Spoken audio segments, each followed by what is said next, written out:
Boa noite a todos. 8 horas, terça-feira, dia 22 de setembro. Estamos aqui para mais uma live #Motoristas na Política. E hoje, com a presença ilustre do Arthur Orsi, agora é candidato já, não é mais pré-candidato, né? Agora Candidato à prefeitura aqui de Campinas, com a ajuda do Eli Silva. Começando aqui para os nossos motoristas de Campinas, São Paulo e Brasil. Arthur, eu vou pedir para você se apresentar, falar um pouquinho de você, vamos direto aí ao que interessa, né, que o tempo urge. Então, conta pra gente, por favor, um pouquinho da sua história aqui em Campinas, a sua entrada na política, a sua trajetória até aqui, por favor. Muito obrigado. Boa noite, primeiramente, Nestor, Eli.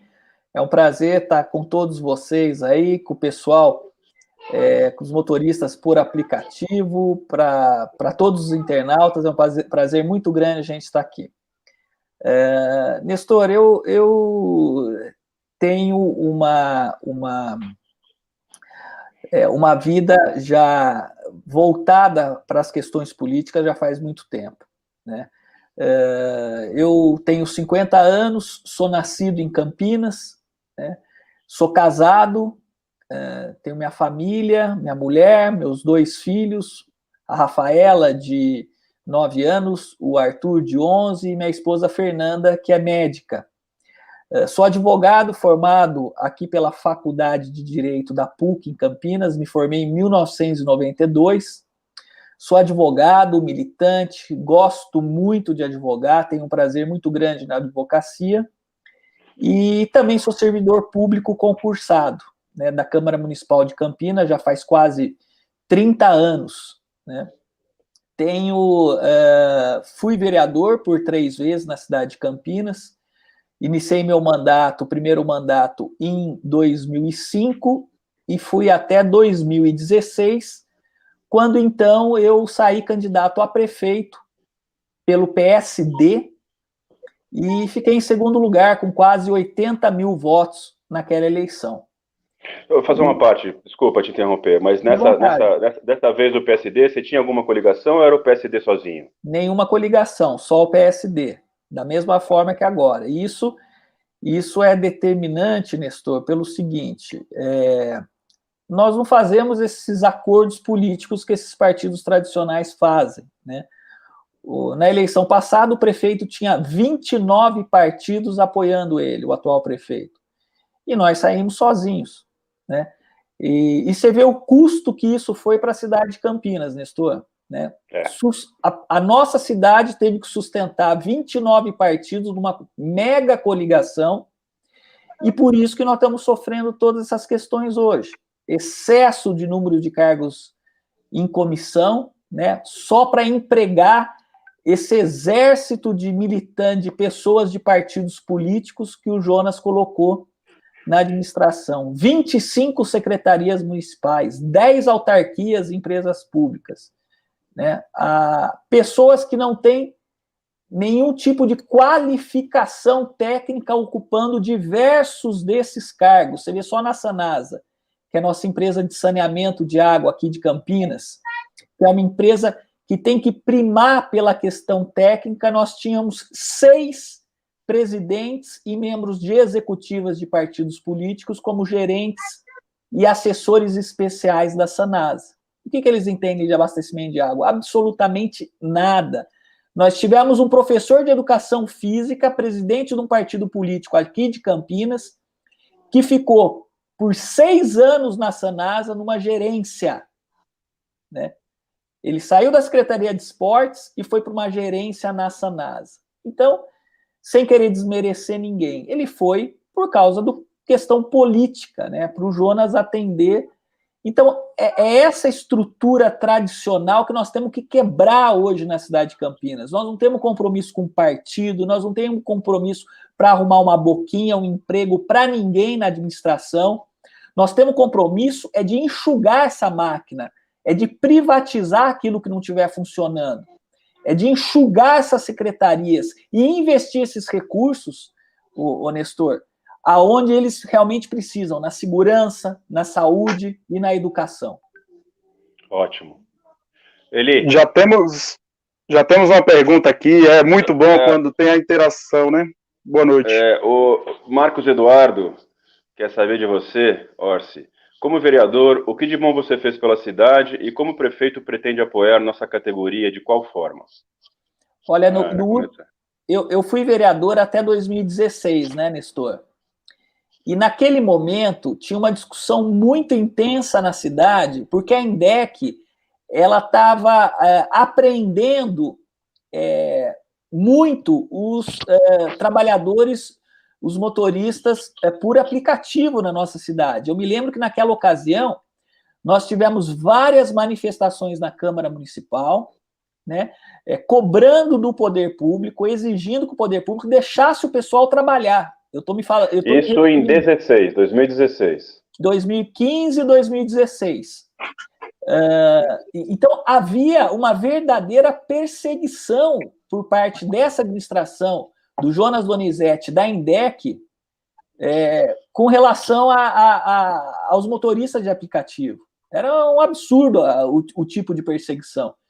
E nós sempre pontuamos, né, de ficar do lado dos motoristas por aplicativo, inclusive naquele momento me desgastando com os taxistas, porque havia uma briga entre taxistas e motoristas por aplicativo. Eu não sei se você se recorda disso. E a prefeitura nunca escondeu o posicionamento dela, né, que era pró só dos taxistas, apreendendo veículos por aplicativo. E já era uma questão mundial a questão do Uber e dos demais aplicativos, né? Não tinha como você restringir esse tipo de atividade. Até que depois, lá na frente, se chegou à aprovação de um projeto de lei regulamentando isso, e uma coisa que, a nosso ver, foi um absurdo também, foi aquela colocação daquela plaquinha nos veículos, né? Que naquele momento a gente... É o nosso grande drama, essa plaquinha. A gente queria chegar nesse ponto aí, já vou acompanhar o raciocínio do nosso candidato a prefeito. Então, lá em 2016 foi o auge daquela briga, igual você estava falando, né? Que a gente foi para Brasília, foi lutar, e de uma certa forma, candidato, a regulamentação foi bom para os aplicativos. Os taxistas foram lá, queriam que fosse ruim, mas foi bom para os aplicativos, porque a gente se regulamentou, estamos regulamentados, só que as prefeituras elas estão criando grandes pirâmides, grandes coisas que não se cabem nesse meio. Tipo essa plaquinha em Campinas, desse tamanho, na tela do carro. Se você está dirigindo de uma cidade para outra e voa, eu queria que você frisasse um pouco no seu ponto referente a essa plaquinha. Não, eu acho isso um absurdo. Primeiro, que é a única cidade que eu conheço, eu uso os automóveis por aplicativo em outras cidades, em São Paulo, quando eu viajo, em outros locais, eu nunca vi um veículo com uma plaquinha dessa. Não sei se existe isso em algum outro lugar. Seria de alguma forma para dar resultado para alguma empresa que ajuda a INDEC, que ajuda a prefeitura. Talvez a gente ache que seja dessa forma, né? Mas pode ser que seja isso mesmo, porque, por incrível que pareça, teve um outro projeto aqui na Prefeitura de Campinas que se chamou QR Code de Árvores. Qualquer empreendedor que quisesse fazer olha que absurdo, qualquer empreendedor que quisesse fazer ou precisasse fazer que a prefeitura determinasse um reflorestamento ou um replantio de árvores, ele era obrigado a colocar uma plaquinha em cada árvore. Então tem algum negócio com plaquinha aí em Campinas, né, Donizete? Tem que explicar isso, né? A plaquinha aí tem alguma coisa. E isso daí fazia com que se plantasse menos árvores, porque entrava no custo da contrapartida a questão das plaquinhas, né? Você vai ver hoje como que estão essas plaquinhas, onde elas foram colocadas. É um absurdo isso. Quer dizer, a prefeitura ela cria essas dificuldades, né, para vender facilidades. Né? Não digo a prefeitura como todo, servidores. Essas ideias geniais. Agora, é bom que a gente diga que hoje o presidente da INDEC não tem a menor noção do que é trânsito e do que é transporte. Só para você ter uma ideia, Eli, da barbaridade que esse senhor cometia, ele andava com talonário de multa dentro do carro dele. Então, à noite, quando ele saía, de final de semana, ele ia passear, ele, secretário, que não tem formação em trânsito, não é engenheiro, não tem formação em... ele emitia uma multa quando ele via algum motorista que ele achava que estava cometendo alguma irregularidade. Hoje ele responde por uma ação de improbidade administrativa por causa disso. O Ministério Público está processando ele. Então, você vê na mão de quem hoje a cidade está na área de trânsito e transporte. Então, Nestor, eu sempre, desde o começo, pode olhar a minha história, os discursos que eu fazia na Câmara, meu posicionamento com relação... Inclusive, não precisa ir longe, não. É só entrar na internet e ver o meu programa de governo da eleição passada. Estou falando de 2016. E como a pessoa consegue entrar no seu programa de governo? Qual é a rede social que a pessoa entra? É só entrar, colocar Arthur Orsi, programa de governo. E aí vai ver o meu programa de governo da eleição passada, porque a desse ano nós ainda não registramos. Estamos terminando de colher aí, conversar com o pessoal, e nós vamos registrar no momento certo, né? Mas, quer dizer, e olha, naquela ocasião, naquele ano, como eu lembrei aqui vocês, havia uma briga grande entre os taxistas e os motoristas por aplicativo, né? E eu me posicionei, eu falei, né, que era totalmente a favor, que o poder público não poderia colocar muitas exigências, né? Tudo bem, até você fazer um mínimo de regulamentação é uma coisa. Agora, a partir do momento que você extrapola, você limita daí o número de pessoas que pode participar. E eu acho Mas qual a necessidade de uma regulamentação municipal se já tem uma regulamentação federal? Era isso que eu ia chegar. Na regulamentação municipal que tem hoje, o que você mudaria? Olha, eu tornaria... Primeiro, acabava com essa plaquinha. Né, que essa plaquinha ela é ruim para a prestação do serviço, é ruim para a segurança do motorista, para a segurança dos passageiros. Eu acho que tem determinados locais que o motorista vai trabalhar que é melhor que não tenha essa plaquinha de identificação. Posso estar enganado, mas eu particularmente... Você trocaria por algum tipo de identificação dentro do carro ou simplesmente nenhuma identificação? Olha, eu vou dar um exemplo para você.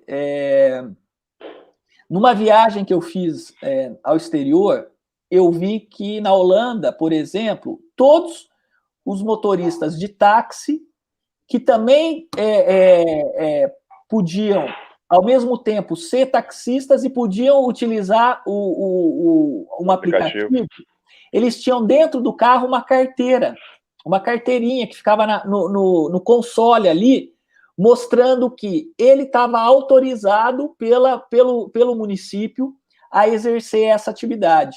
Eu acho que isso é o suficiente. Mesmo porque a plaquinha, o Nestor, qualquer um pode pegar, tirar, pôr no outro carro, pôr... O próprio sistema por aplicativo, você tem lá a foto do condutor, do motorista, né, o número da placa, eles têm a nossa foto, então você já tem uma segurança ali, a hora que você entra no carro, você vê que a foto tem que bater com o motorista que está ali. Mas eu acho que talvez uma identificação, mas nós temos que evitar a burocratização excessiva das coisas, né? Porque se tem uma coisa que muitas vezes acontece, não só em Campinas, mas em outras prefeituras, em outros estados, é que o poder público acaba pondo muitas exigências que daí para você conseguir acaba virando uma burocracia sem fim. Né? É igual referente à vistoria anual.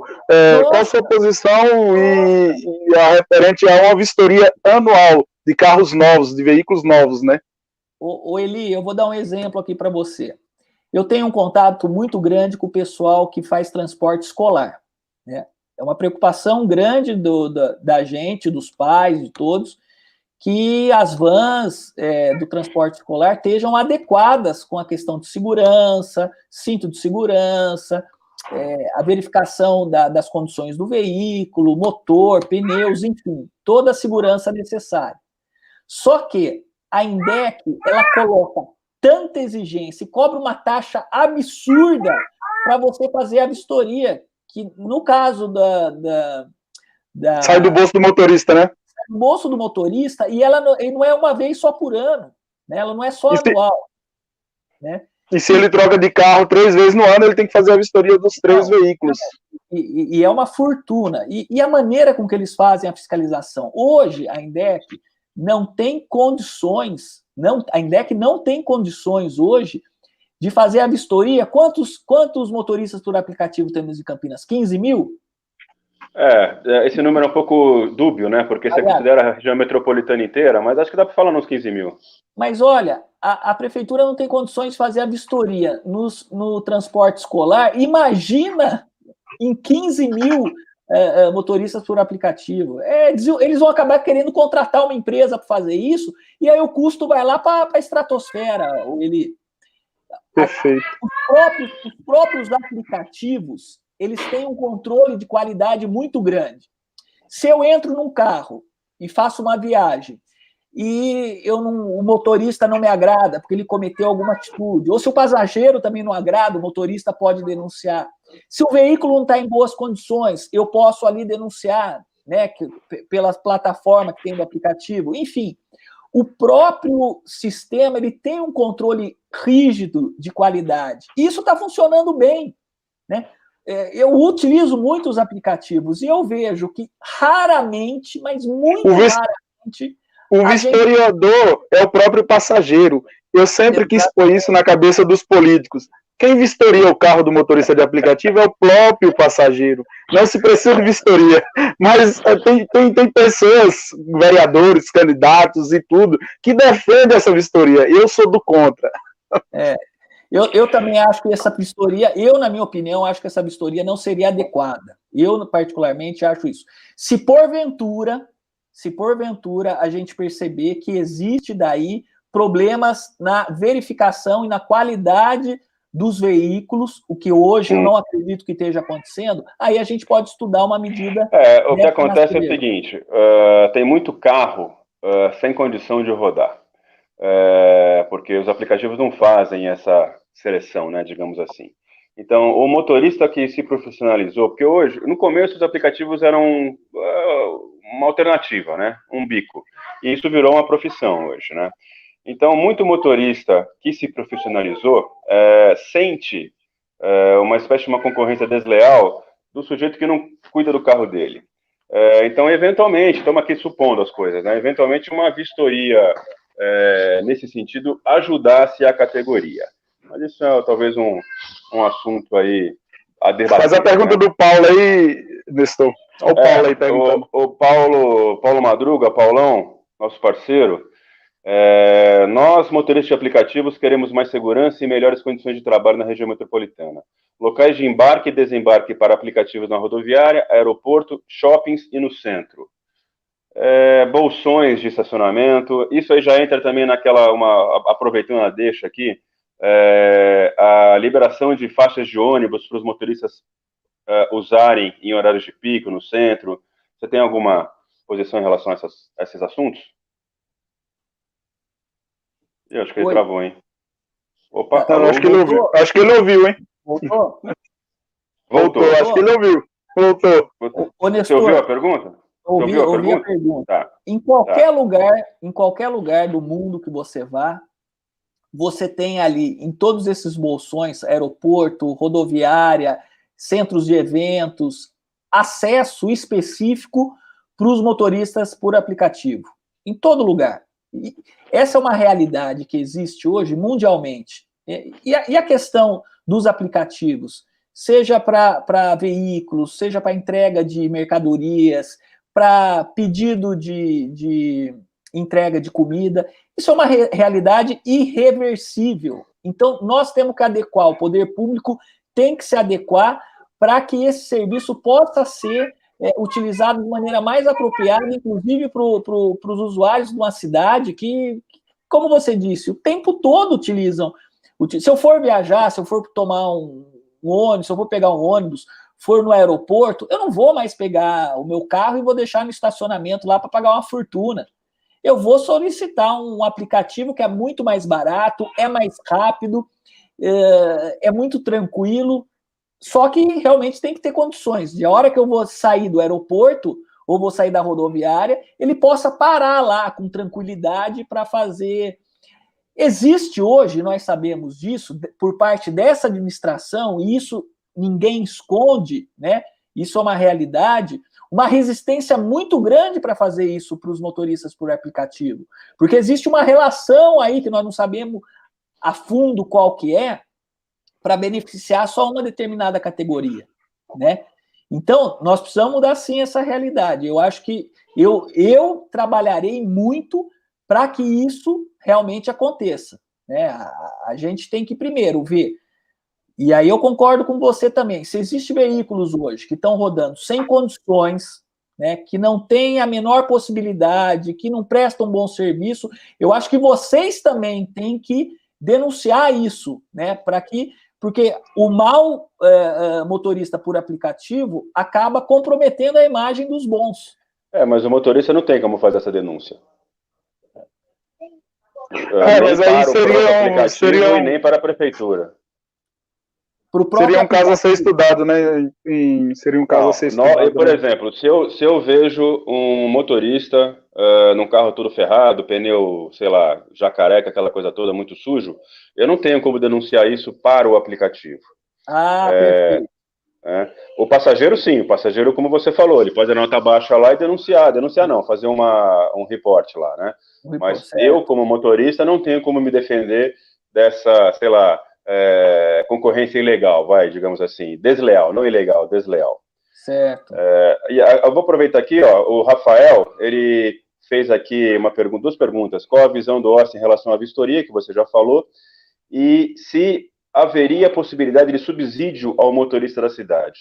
Eu acho que esse subsídio que ele quis dizer é em relação à vistoria, porque em outras entrevistas que nós fizemos aqui, candidatos se posicionaram dessa forma, que o motorista profissional, realmente que, por exemplo, que tem um MEI lá, aquele é o ganho de vida dele, o único meio de subsistência dele, ele teria um subsídio da prefeitura para fazer essa vistoria, e aquele que faz esporadicamente ou que vem de outra cidade para trabalhar aqui em Campinas teria que pagar essa vistoria. Acho que foi isso que ele quis dizer. Tá. Como é que você vê isso? Ô, Nestor, eu não vou mentir para você, não, e não vou fazer aqui promessa absurda. O poder público não tem condição de pagar isso. Infelizmente, o poder público não tem a menor condição de pagar isso. Como é que nós podemos nos comprometer a dar um subsídio desse?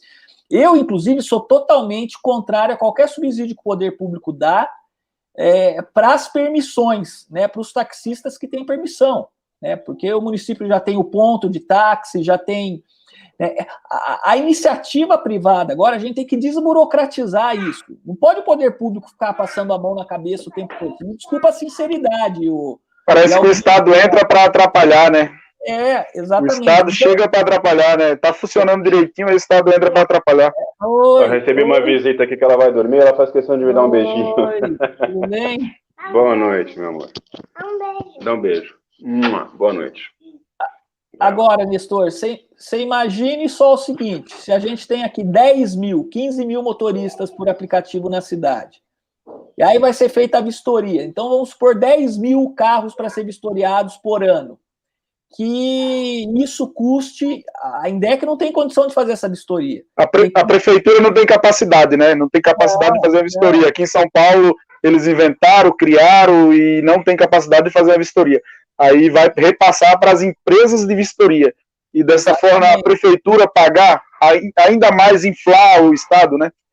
Aí vamos supor, Eli, que custe aí R$200 para fazer a vistoria num veículo. Estou colocando... 248 em São Paulo. 248,76 centavos.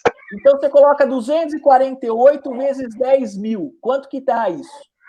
Quer dizer, como é que o poder público, que já tem poucos recursos, vai poder arcar com esse tipo de custo a mais? Né? Fica muito difícil. Eu não vou fazer esse tipo de promessa porque é muito difícil você criar esse tipo de subsídio. Eu recebi uma mensagem aqui no meu zap, a pessoa falou, quem impõe a vistoria, por ser a prefeitura, deveria subsidiar a vistoria. Então a coisa fica bastante complexa aí mesmo, né? Bom, aqui o Marcos Eduardo, como motoristas também queremos as vistorias, queremos a legalidade de quem realmente precisa trabalhar. Então esse é o ponto, né? O motorista profissional, ele procura uma proteção, digamos assim, à categoria. E aí o Rafael volta aqui com mais uma. Pois não, continua. Vamos lá. Não, eu acho que a gente poderia fazer assim. Eventualmente, poderíamos estudar a possibilidade de fazer uma vistoria facultativa, né? Aquele motorista por aplicativo quisesse ir numa empresa particular de vistoria e pegar o certificado e arcar com o custo dele, ele teria aí prioridade com relação ao município para poder, inclusive, participar de embarque em alguns lugares onde existe uma necessidade, como nós colocamos aqui, rodoviária, aeroporto. Então, aqueles motoristas, para de repente ter a possibilidade de acessar algum lugar específico, tem que ter a vistoria. Não sei, estou pensando. Interessante. Interessante. A princípio, eu não vislumbro a possibilidade do poder público arcar com esse custo. Essa ideia é interessante. O motorista que fizesse essa vistoria teria um benefício que os outros não teriam. Interessante. O Rafael pergunta aqui, para os taxistas, tem incentivo fiscal para a troca periódica de veículos. Isso é possível para os motoristas de aplicativo? Esse incentivo fiscal, na verdade, ele nem passa, é uma lei federal. Não é uma lei municipal. Isso não está dentro da competência do prefeito, da Câmara Municipal.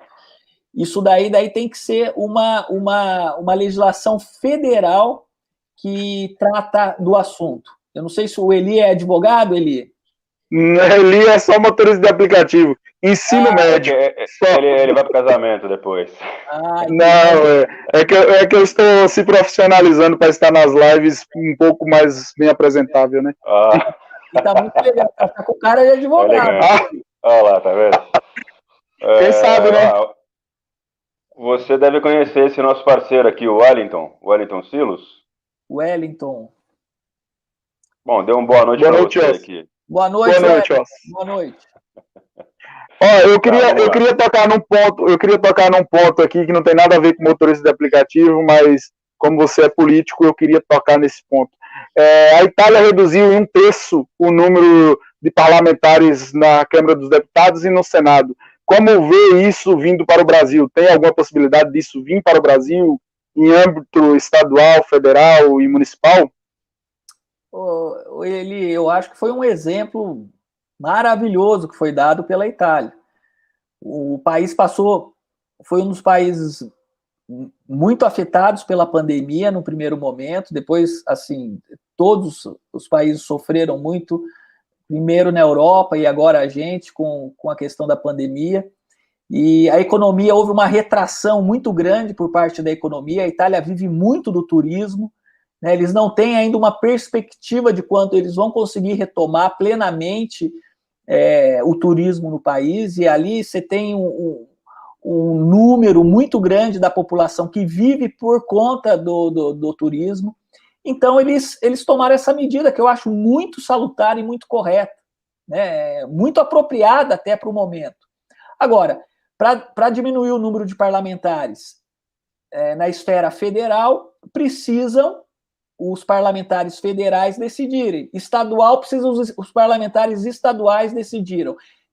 E aqui na Câmara Municipal, precisa a Câmara Municipal tomar uma providência, tomar uma medida.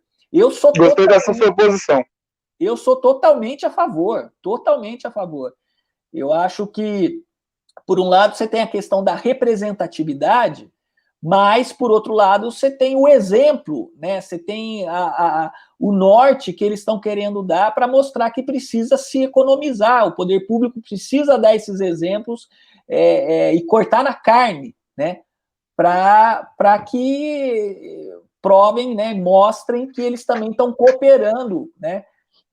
Qualquer exemplo que é dado pelo chefe, qualquer exemplo que é dado pela autoridade, principalmente pela autoridade que comanda secretarias, despesas e tudo mais, é muito bem-vinda. Por isso que, num primeiro momento, nós vamos cortar 8 secretarias das 25 que existem hoje em Campinas. Nós vamos extinguir dos 2.000 cargos em comissão, 80% desses cargos. 80%. Nós vamos ter uma economia só nesse corte de mais de 50 milhões de reais por ano, para investir em novas vias públicas, né? Recapeamento, para investir na segurança, investir na saúde, né? Campinas hoje tem um gargalo na área de trânsito e de circulação muito grande, né?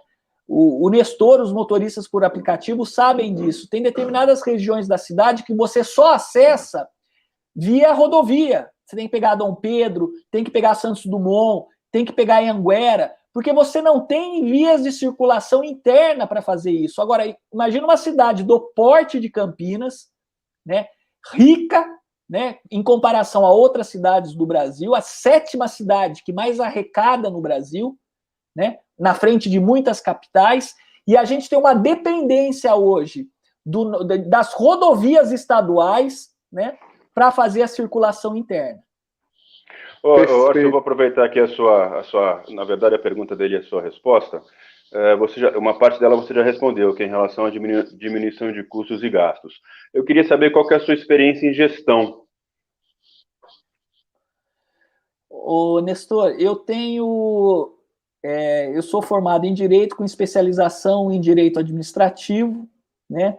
Eu já já fui presidente de entidade esportiva, fui vereador por 3 vezes, e a gente tem muito claro, durante todo esse período, né, o que é que deu certo na administração e o que deu errado, né? O meu pai foi prefeito da cidade. Em 1996, meu pai era vice-prefeito, depois se tornou prefeito. E eu sempre acompanhei muito a atuação do meu pai na prefeitura, né? E a gente tem muita consciência de como um prefeito que tem austeridade, que tem capacidade de gestão, né, que sabe ouvir e que principalmente atue de maneira séria, de maneira correta, o quanto a gente pode economizar em áreas em despesas que são supérfluas para setores que são necessários. Eu vou dar um exemplo para você que envolve a categoria de vocês. No ano de 2013, o prefeito Jonas Donizete fez um contrato de locação de veículos para o município, locando em torno de 500 veículos ao custo de 24 milhões de reais. Aí estavam envolvidos veículos para diretores da prefeitura, para secretários municipais. Pra você ter uma ideia, um veículo básico, né, 1.000, com ar-condicionado, a prefeitura pagava 6 mil reais por mês de locação. O que eu faria e o que nós vamos fazer nos primeiros meses de administração? Nós vamos cancelar esse contrato e vamos fazer uma licitação para contratar veículo por aplicativo. Muito bom. Você imagina a economia que nós vamos gerar para a prefeitura municipal só nesse item. Se eu não me engano, é 70%. Tem um estudo disso aí, acho que 70% do custo. E eu vou falar para você, eu sou um grande usuário de aplicativo. Você chama, em pouco tempo está lá, você não tem dor de cabeça, um secretário municipal, um diretor, um fiscal da prefeitura, ele não precisa usar o veículo próprio da prefeitura. Ele pode utilizar o aplicativo da prefeitura, onde vem ali o relatório, né? Você não precisa nem se preocupar em fazer relatório, já vem ali automaticamente o relatório, a hora que ele saiu da prefeitura, onde ele foi, quanto tempo. E eu não estou inventando a roda, não. Já tem várias cidades ali que utilizam esse sistema. E Campinas ainda loca veículo básico, né? Veículo. A prefeitura seria um contratante corporativo de um aplicativo. Não é fazendo uma grande empresa estivesse contratando o aplicativo. Exatamente. Não é fazendo propaganda, não, mas esses dias eu peguei no hospital do servidor uma funcionária que o hospital do servidor que chamava para ela, né? Tipo, ia para o centro de custo da funcionária. Eu falei, mas como eu sou motorista de aplicativo, se eu chegar lá e não encerrar a corrida e continuar fazendo a viagem, ela falou, a própria empresa de aplicativo, o Uber, já sabe quanto da minha viagem, mesmo estando no dinâmico. Aí eu falei, perfeito, né? Não, Nestor, e você vê o que nós estamos falando aqui. Você falou que já tem um estudo que economiza mais de 70%. Agora, nós estamos falando da economia nessa utilização. Agora, você imagina os custos para o poder público depois. Seguro, né? Para renovar a frota depois, fazer uma... então esse aluguel não contempla seguro, nada disso? Não tem. Depende. Se você quiser com seguro, é mais caro daí. Olha só. Sabe que se o motorista de aplicativo for alugar um carro hoje, ele vai pagar R$ 1.500 por mês, com seguro, com manutenção, com tudo. Então você vê a disparidade. Mas se ele... Né? Ô, Nestor, mas se ele bater o carro, por exemplo, se for por uma empresa dessas grandes aí, das maiores, é 6 mil reais. Aí é franquia, outra coisa. Orsi, o Eduardo aqui, Marcos está perguntando se você vê os motoristas como uma categoria forte. E se sim, por quê?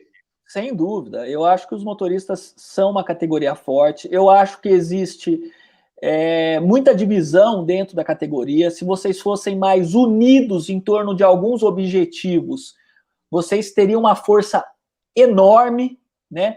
Eu acho que se vocês tivessem uma união realmente firme para traçar alguns objetivos e algumas metas, seria uma força incrível. Isso é uma coisa que a gente luta contra. Vocês não sabem a força que vocês têm. Né? Voltando um pouco aí sobre essa questão do uso do aplicativo aqui em Campinas, não sei se nós falamos sobre isso, mas a gente está aqui, temos um grupo aqui em Campinas de motoristas que está lançando um aplicativo aqui em Campinas. Deve estar no ar a semana que vem, do qual eu faço parte. Então, certamente faremos parte da licitação para esse seu projeto aí, uma vez você eleito. Perfeito. A Sara pergunta qual o seu projeto piloto para Campinas e sobre governança cooperativa. Projeto piloto, não entendi. Como projeto piloto? É o que ela colocou. Eu acho que é o projeto piloto de campanha, né? O teu projeto piloto, que você já falou que ainda não está pronto, né? Que tem do ano anterior. O plano de governo. Isso. Então, o que eu posso adiantar para a Sara é o seguinte. No primeiro dia de governo, nós vamos extinguir 80% dos cargos em comissão. Vamos suprimir, acabar com 8 secretarias municipais. Ou acabar ou fundir essas secretarias com outras. Isso já vai gerar uma economia de 50 milhões de reais. Em função da crise econômica gerada pela pandemia, nós vamos fazer uma repactuação da cobrança dos impostos, principalmente do IPTU e do SSQN, para as pequenas empresas e microempresas, porque são essas que geram o maior número de empregos contratados no Brasil. E foram elas as que mais sofreram com a pandemia. Então, o projeto piloto, agora eu estou falando os primeiros dias da administração, o que nós já vamos focar e já vamos fazer é isso. E, a longo prazo, nós temos projetos de revitalização do centro, com a iluminação, com o enfoque para resolver essa questão dos moradores de rua e revitalizar o centro. Nós temos a questão das parcerias com os hospitais municipais, com o Hospital Ouro Verde, a parceria com a PUC e com a Unicamp, o PA do Campo Grande, parceria com a PUC e com a Unicamp, o PA metropolitano na região da Padre Anchieta, né? A gente também fazer uma parceria com esses hospitais, porque eles têm facilidade em colocar profissionais e repor profissionais, porque nessa área de saúde existe uma movimentação muito grande de profissionais. E eu estou falando isso pelo seguinte, porque no Hospital Ouro Verde nós tivemos aquele problema sério do envolvimento da administração e de secretário do Jonas envolvido em desvio de verba de uma OAS que foi contratada. Uma OAS que veio de Bariri, que não tinha experiência nenhuma em administrar um hospital público. Então, essas parcerias na área da saúde, essas parcerias também para retomar o emprego das empresas, vai ser o foco principal que nós vamos dar logo nos primeiros dias de governo. Então pelo que eu entendi, só um instante, Nestor. Pelo que eu entendi, as suas indicações para secretário serão indicações técnicas, não políticas, isso? Eli, você é totalmente técnicas. O Nestor sabe disso. Nós temos um grupo de pessoas que estão com a gente nessa empreitada, são pessoas que primam pela tecnocracia, por colocar gente competente e capacitada. Primeiro que eu não tenho no lombo esse monte de partido político que esses candidatos estão aí têm, né? Esses partidos, né, muitos desses existem só para trocar o tempo de televisão deles, para ter depois cargos e vantagens na administração. Esse pessoal nós nem queremos e não estão com a gente, né? E nunca vão estar com a gente, porque nós nunca vamos dar para eles o que eles querem. E nós vamos colocar na prefeitura e nas empresas públicas, primeiro, vamos pôr gente que conhece de cada área, gente que conhece cada assunto da secretaria, cada empresa pública. Aquelas que ficarem, nós vamos colocar na diretoria gente que tenha currículo, gente que conheça e que saiba trabalhar em cada lugar desse. Nós não podemos mais transformar cargos de gestão, cargos de pessoas técnicas com indicação política. Precisa acabar isso no Brasil. Precisa acabar isso no Brasil. Isso vem de encontro com a pergunta do Marcos aqui, do Marcos Eduardo. Pesquisas dizem que para conseguirmos normalizar as contas públicas vai levar bem mais do que o seu tempo de mandato, se ganhar. Você vê possibilidade de ajudar Campinas com esse déficit como? Bom, você já falou um pouco aqui que só nesse seu corte seriam 50 milhões por ano, né? Mas alguma outra coisa aí para ajudar nesse déficit? Deixa eu explicar uma coisa para o Marcos.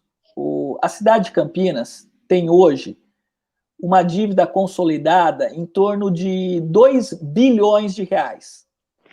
Sendo que o nosso orçamento municipal é de 6,5 bilhões de reais. Então, a nossa dívida hoje, em comparação com a nossa receita, ela é pequena, ela não é alta. E isso não é graças a essa administração. Isso é graças a uma coisa que se chama Lei de Responsabilidade Fiscal, né? O que essa administração vai deixar são restos a pagar. O que são restos a pagar? São despesas dos últimos 2 anos com fornecedores que entregaram produto, que entregaram serviço, mas que ele não vai conseguir pagar até o final dessa gestão dele. Então, o que nós precisamos fazer? A dívida, ela não é alta. Nós precisamos ter capacidade de investimento. Por que Campinas constrói poucas vias públicas, tem um déficit de 6 mil vagas em escolas? Por que tem problemas sérios de pessoal em postos de saúde e pronto atendimento? Porque nós não temos fluxo de caixa, porque as despesas elas são todas tomadas principalmente para pagar esses altos salários desses cargos em comissão, para pagar contratos superfaturados, né? Então, o problema não é nossa dívida a longo prazo, o problema é sobrar dinheiro no curto prazo para se fazer investimento. Só para você ter uma ideia, Nestor, Campinas investe em recursos próprios por ano em torno de 1% do orçamento.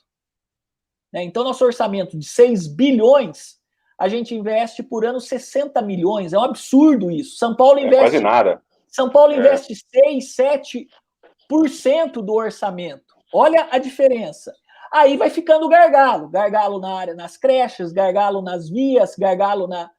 Por quê? Porque os contratos de prestação de serviço nosso também tem sobrepreço. Contrato de poda de árvore, de corte de grama, contrato de segurança, vigilância nas escolas, nos postos de saúde. Esses contratos terceirizados, eles estão acima do preço de mercado.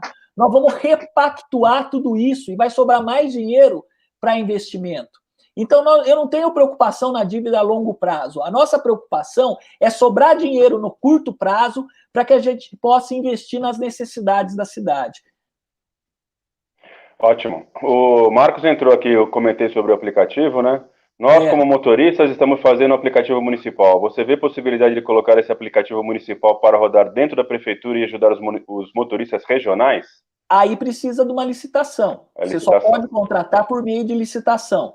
Se vocês tiverem um aplicativo regularizado e ele estiver funcionando normalmente, registrado, aí vocês podem participar da licitação e tendo o melhor preço e ganhando a licitação, obviamente vai ser contratado. Mas isso tem que ser feito através de processo de licitação.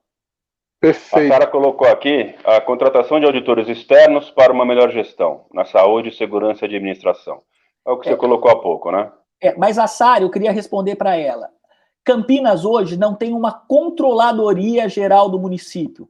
O que é a controladoria? São auditores fiscais do município que eles mesmos fazem o controle das despesas, dos gastos, ver se o contrato está superfaturado, se tem muito cargo em comissão. O Tribunal de Contas e o Ministério Público já exigiu que a cidade de Campinas fizesse isso há 4 anos atrás. E a atual administração está enrolando. Então, nós vamos extinguir 2 secretarias. E com a extinção dessas 2 secretarias, nós vamos criar a controladoria do município. E nós vamos colocar uma pessoa que tem experiência em auditoria para fazer um site, para fazer toda essa fiscalização, e nós vamos ter um site. Todos os serviços contratados pela prefeitura, Nestor e Eli, por exemplo, eu disse aqui, o contrato de poda de árvore, ele é, no nosso ponto de vista, e com base em pesquisas que nós fizemos, ele é acima do preço de mercado. Então, esse contrato, nós vamos pôr lá o valor dele, quando a gente refizer o valor que se dê justo, né? Isso, e o valor que é cobrado tanto de outras prefeituras quanto de outra do particular, né? Para ver se esse preço está dentro ou abaixo do preço do mercado. E vai ter que ser assim também, com a merenda escolar, porque eu não sei se vocês sabem, mas o atual prefeito ele foi denunciado por fraude na merenda. Sim. Né? Vai ser nos contratos da merenda, nos contratos de prestação de serviço, no contrato do lixo, né? Deixa eu te perguntar uma coisa, veio na minha cabeça isso. Acabou o mandato desse prefeito, por exemplo, você entrou, um novo mandato, nova política, todo mundo junto. Esses processos do prefeito atual continuam?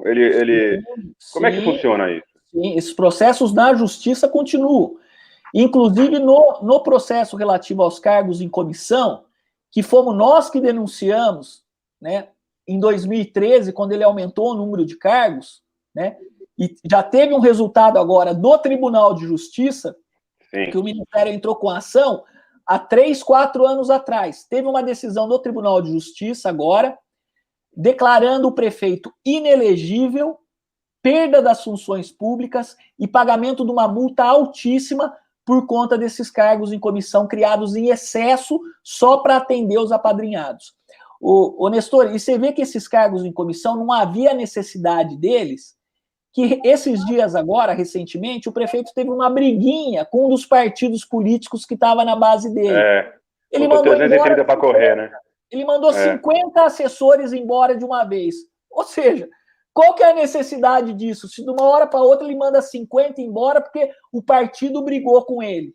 Mas não tem necessidade de estar lá, né? Isso, tirou uns, pôs outros, né? Exatamente. Não tem necessidade de estar lá. Vai fazer a pergunta do Eliseu? Pode pôr. Deixa eu pôr aqui, vamos lá. Quanto à placa de identificação, hoje temos sistemas modernos que poderão ser feitos através de tags e QR Code. Sabemos que a Prefeitura sonegou esse tipo de utilização. O que tem a dizer? A Prefeitura... Aquilo que a gente está falando da identificação. Igual você falou lá na Europa, a carteirinha que o cara tem no painel, aqui teria esse... O Barreiro tinha esse projeto na INDEC. A gente teve umas reuniões lá antes da pandemia que ia mudar a identificação, ia tirar a plaquinha e pôr uma identificação interna no carro. E teria um QR Code que o fiscal leria esse QR Code com o seu celular, o aplicativo, e o passageiro também poderia ler esse QR Code no carro, e esse QR Code diria tanto para o passageiro quanto para o fiscal, o agente de fiscalização, se aquele motorista estava corretamente cadastrado. Então, acho que é isso que ele quis dizer aí. Eu acho que é o que ele falou no começo, né, também, já. Foi a resposta logo no começo lá dele. Ô Nestor, não, e só para completar, você sabe que muitos municípios do Brasil têm uma interação digital com as pessoas muito grande, com o cidadão. Vários aplicativos hoje que funcionam na área da saúde, para marcar consultas, que funcionam na área do transporte. Só para você ter uma ideia, as pessoas hoje não conseguem recarregar o bilhete único pelo celular. Tem que ter um posto. Realmente Tem que ter um posto. A não ser que você ponha cartão de crédito, né? Com cartão de crédito você consegue, né? Então, a prefeitura precisa ter uma interação maior. Eu vou visitar uma prefeitura agora, na semana que vem, que ela tem aplicativos no celular para os cidadãos, que eles fazem tudo, eles marcam consultas médicas por aplicativo, né? Então, nós precisamos trazer essas tecnologias para o município. Nós não podemos ficar ainda funcionando como se a gente estivesse na Idade Média, né? Infelizmente. É isso aí. Eu vou fazer uma pergunta que eu queria fazer aqui, não tem nada a ver com o aplicativo, vou fazer outra pergunta que não tem nada a ver com o aplicativo, eu gosto de fazer essas perguntas. Ó, a gente sabe que o Tenente Santini, ele tinha uma conversa muito próxima com o âmbito federal. Essa conversa, através do Tenente Santini, permanece? Sem dúvida, permanece. A gente tem muitas questões que nós temos essa afinidade com as práticas que estão sendo feitas pelo governo federal. Um exemplo disso, Eli, é a medida provisória que foi transformada em lei da liberdade econômica. Eu não sei se você se recorda... Que não foi adotada aqui, né? Exatamente. No final de 2019, o presidente Bolsonaro sancionou a lei que os municípios que adotarem essa legislação, você dispensa mais de 700 atividades comerciais e de serviço da necessidade de alvará de funcionamento. Você sabe que existe uma verdadeira indústria do alvará de funcionamento que funciona nas cidades. A partir do momento que você tira essa exigência, essa burocracia excessiva para um pequeno comércio, para um cabeleireiro, para uma costureira, para um restaurante, para ele não precisar ter alvará de funcionamento, ele exerce a atividade dele com muito mais liberdade, com muito mais entusiasmo, né? Porque ele está sempre com a corda no pescoço de funcionar sem alvará de funcionamento, que pode ir lá um fiscal e tudo mais. Então, para as atividades que não geram risco à saúde, não tem perigo e tudo mais, que é 80% das atividades, essa medida provisória, essa que foi transformada em lei, ela aboliu a necessidade de alvará de funcionamento. Nós vamos adotar a lei da liberdade econômica verticalmente aqui no município de Campinas, né? E aproveitando o comentário aqui do Eli, o Santini declarou apoio a você nas eleições, né? E o PP, os pré-candidatos, agora candidatos, também juntos com o Orsi. O Wellington aqui, obrigado pela sua presença. Até a próxima. Tá saindo. Obrigado, Wellington. Um grande abraço. O Wellington comentou que trabalhou com você na sua primeira campanha. Obrigado, Wellington. Então, enfim, Santini declarando apoio ao Orsi. Eu acho que esse apoio, digamos assim, esse alinhamento com o governo federal vem junto, né? Orsi, me fala uma coisa, em relação ao IPTU, que é um dos nossos grandes dramas aí. Vamos falar em duas coisas. Já estamos acabando, temos mais poucos minutos aqui, eu vou pegar desses dois temas. O IPTU e conta d'água da Sanasa. Fala alguma coisa sobre isso. O IPTU nos últimos anos, nessa gestão, na verdade nos últimos 2 anos, né, ele teve um aumento totalmente fora da curva, um aumento exagerado, que veio uma coisa de cima para baixo do prefeito, aumentando em 60%, Eli, você que é de São Paulo, olha isso.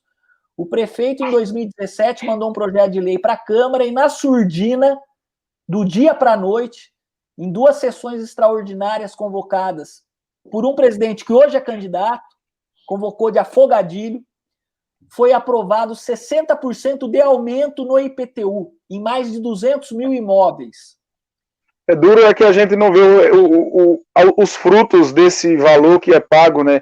Estradas emburacadas, você perdendo pneu de carro, as casas sendo um problema.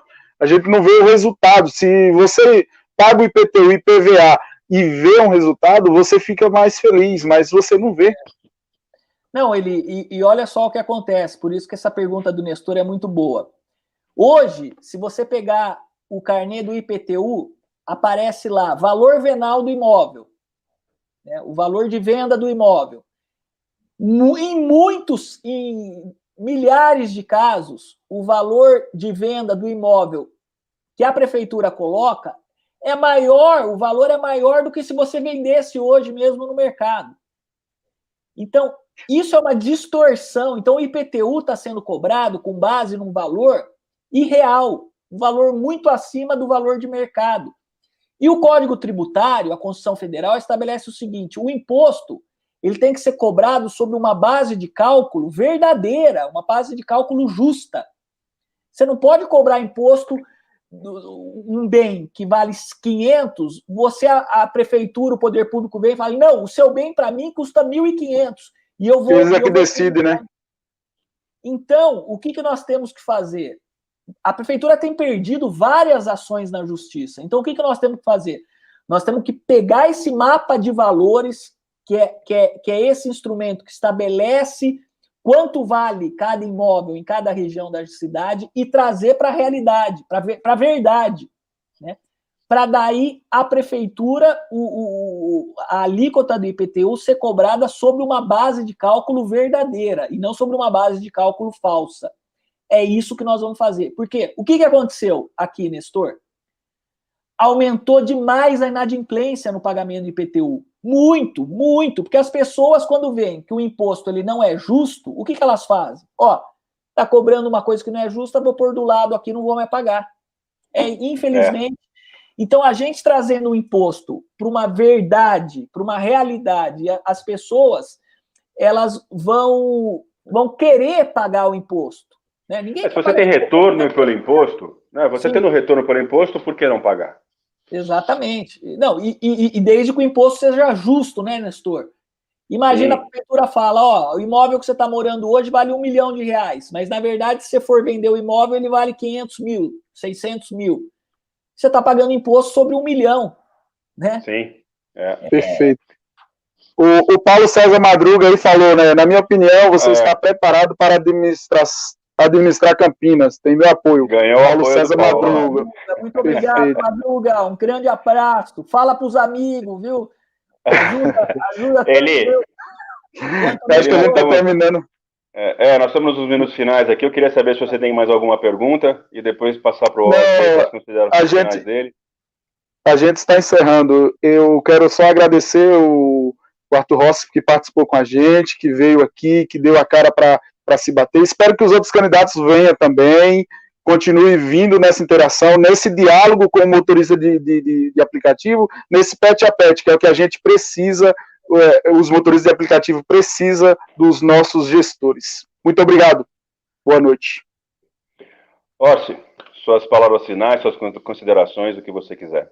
Nestor, eu agradeço demais a oportunidade, vamos em frente. Eu acho que também o setor, os motoristas precisam de uma pessoa que represente eles na Câmara Municipal, é muito importante, vocês têm força para isso, tendo união, tendo consciência da força que vocês têm que ter um representante também para lutar, não só pela categoria, mas lutar pela cidade de Campinas, lutar pela saúde, claro, pela educação, claro, lutar pela fiscalização, né, nas contas públicas. Então, é muito importante que isso aconteça. Queria agradecer o Eli, queria agradecer a todos os internautas pelos comentários, pelo apoio, pelas críticas, que são muito importantes também, e falar que eu estou à disposição, que essa categoria a gente está sempre aprendendo, né? Então, ouvindo vocês é que nós vamos conseguir resolver os problemas que vocês têm no dia a dia. E nós estamos sempre abertos para ouvir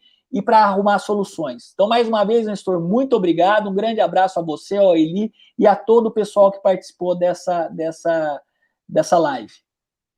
Perfeito. Eu tenho que agradecer aqui pela sua presença. Sei que deixa o espaço aberto, né, Nestor, para ele. Sim. Espaço aberto para a segunda rodada. Obrigado. Exatamente o que eu ia falar. Eu espero que lá na frente, um pouco mais próximo da data aí final, a gente possa trazer você de volta para conversar com a nossa turma aí mais uma vez nos finalmente. Muito obrigado. Muito obrigado. Temos aqui alguns últimos comentários. Oswaldo, William, Marquinhos. Bom, é isso aí, pessoal. Vai dar então agora 21 horas. Fizemos a nossa hora. Orsi, mais uma vez, obrigado. Um grande Qual o slogan de campanha? Qual o slogan de campanha? Tem 1 minuto para falar. Qual é o mote da... A hora é de fazer o certo. A hora de fazer o certo. Pronto. Pode fechar, Nestor. Obrigado. Boa noite, viu? Obrigado a todos. Boa noite. Tchau, tchau.